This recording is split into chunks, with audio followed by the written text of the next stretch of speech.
अस्सलाम वालेकुम दोस्तों मैं हूं डॉक्टर इमरान कादिर और आज मैं आप लोगों के लिए वीडियो लाया हूं जो किडनी ट्रांसप्लांट का रेसिपिएंट है उसको पोस्ट ऑपरेटिवली कैसे प्रिपेयर करना है, कैसे मैनेज करना है, यानी कि जो किडनी ट्रांसप्लांट का रेसिपिएंट है ऑपरेशन के बाद कैसे उसके साथ हमने डील करना होता है। थोड़ा सी अवेयरनेस की चीज़ें हैं जो लोग ट्रांसप्लांट करवा रहे हैं, जिनके अजीज़ ट्रांसप्लांट करवा रहे हैं, उनके लिए ये सुनना बहुत ज़रूरी है ताकि उनका फ़ायदा हो। दोस्तों होता ये है कि जो ट्रांसप्लांट के लिए रेसिपिएंट होता है उसका यूरिया क्रिएटिनिन यूजुअली ज़्यादा होता है, तो उसके बाकी मेजरमेंट हम कर लेते हैं। यूरिया क्रिएटिनिन कई दफ़ा ज़्यादा में ही हमें ट्रांसप्लांट करना पड़ता है। 1.2 से कम तक बहुत कम पेशेंट होते हैं जिनका आया हो तो हम ट्रांसप्लांट किया हो, उनका यूजुअली 2, 3, 4 पर ही क्रिएटिनिन होता है तो हम उनका किडनी ट्रांसप्लांट कर देते हैं। ट्रांसप्लांट जब हम करते हैं उसके लिए दो टीम्स होती हैं, दो टेबल चल रहे होते हैं, एक के ऊपर डोनर लेटा होता है, एक के ऊपर रेसिपिएंट। जो रेसिपिएंट है उसके ऊपर जो टीम होती है वो फ़ौरन दोनों का एक ही टाइम पे ऑपरेट शुरू होता है। वो जहाँ पे किडनी का लगाना होता है रेसिपिएंट के उस एरिया को प्रिपेयर करते हैं और डोनर का किडनी लेके वॉश करके वहाँ पे लगा देते हैं। जब हम रेसिपिएंट के किडनी को लगा देते हैं तो ट्रांसप्लांट का रेसिपिएंट है उसके किडनी लगाने के बाद उसको हम कोशिश करते हैं कि एचडीयू में या आईसीयू में पेशेंट को शिफ्ट करते हैं, आइसोलेटेड जनरल वार्ड में शिफ्ट नहीं करते। और सबसे ज़रूरी होता है कि हम उसको जो है ना हाइड्रेट करते हैं, वेल हाइड्रेट करते हैं, आईवी फ्लूइड्स देते हैं।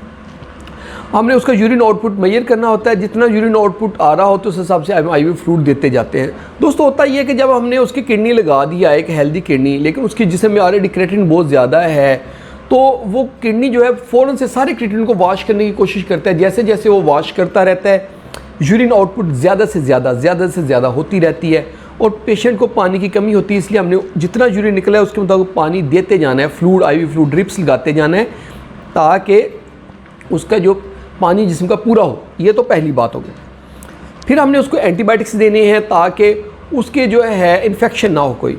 फिर हमने पेन किलर्स में कोशिश करनी है कि उसको पैरासीटामोल वगैरह दें, उसको डाइक्लोफेनेक सोडियम ना दें, उसको पोन्स्टान ना दें, उसको जो है ना कीटोरालैक ना दें, आइपोप्रूफन ना दें। ये चीज़ें हमने उसको नहीं देनी होती क्योंकि इससे किडनी डैमेज होता है। हमने जो सेफ़ मेडिसिन है पेन किलर के लिए वो उनको दे देनी है। ये हो गया। फिर आगे हमने पेशेंट को स्टीरॉइड्स देने होते हैं। पेशेंट को हम स्टीरॉइड्स देते हैं और स्टीरॉइड्स का लेवल भी वक्तन फ़वक्तन हम पहले शुरू में डेली 2 दिन बाद चेक करते रहते हैं कि स्टीरॉइड की ओवरडोज तो नहीं हो रही। स्टीरॉइड और इम्यूनोसप्रेसेंट ड्रग्स हम देते हैं पेशेंट को। स्टीरॉइड और इम्यूनोसप्रेसेंट का फ़ायदा ये होता है कि किडनी जो ट्रांसप्लांट कर दिया है, जो रेसिपिएंट की बॉडी है वो उसको एक्सेप्ट नहीं कर रही होती, उसको रिजेक्ट कर रही होती, कहती कि इसको निकाल दो अपनी बॉडी के अंदर, वो एक्सेप्ट नहीं कर रही होती। तो हम इम्यूनोसप्रेसेंट ड्रग्स देते हैं, हम स्टीरॉइड्स देते हैं। उससे ये होता है कि रिजेक्शन नहीं होती, कि जो बॉडी रिसिपिएंट के वो नए गुर्दे को, डोनर के गुर्दे को रिजेक्ट कर रही है लेकिन रिजेक्शन होती नहीं है, फिर गुर्दा सर्वाइव कर जाता है और ये बहुत ज़रूरी होता है। फिर हमने उसका डोपलर करवा के चेक करना होता है पेशेंट का। वक्तन फ़वक्तन डोपलर करवाते हैं कि जो हमने किडनी के लिए आर्टरीज़ लगाई हैं वो स्टिनोज तो नहीं होगी, तंग तो नहीं होगी, वो बंद तो नहीं होगी, वहाँ से ब्लीडिंग तो नहीं हो रही। फिर हम अल्ट्रासाउंड करके चेक करते हैं कि जो यूरिन के लिए हमने यूरिटर है ब्लैडर के साथ लगाया है वहाँ से लीकेज तो नहीं है, उसके साइड पे कोई लीकेज तो नहीं है। समटाइम लिम्फ नोड होते हैं, उनकी कलेक्शन साथ बन रही होती है, तो लिम्फेटिक कलेक्शन तो नहीं साथ बन रही। ये सारी चीज़ें हमने पेशेंट की अल्ट्रासाउंड करके चेक करनी होती है। यूरिन आउटपुट को हम मेजर करते रहते हैं, क्रिएटिनिन लेवल को मेजर करते रहते हैं, स्टीरॉइड्स के लेवल को मेजर करते रहते हैं, इम्यूनोसप्रेसेंट देते रहते हैं। पेशेंट तकरीबन 10 के दिन गुजरते हैं तो हम उसके स्टिच आउट करते हैं। एक हम डीजे स्टेंट डाल देते हैं, पेशेंट का तकरीबन 1.5 महीने बाद डीजे स्टेंट हम निकाल देते हैं। इम्यूनोसप्रेसेंट जो है, जो रिजेक्शन को प्रिवेंट करने के लिए ड्रग्स हैं, वो पेशेंट ने लाइफ टाइम लेनी होती है, सारी उम्र लेनी होती है। तो दोस्तों ये जो लोग ट्रांसप्लांट करवा रहे हैं उनको ये जहन में रखना है कि सारी उम्र ये दवाई लेनी है और लेते रहना है।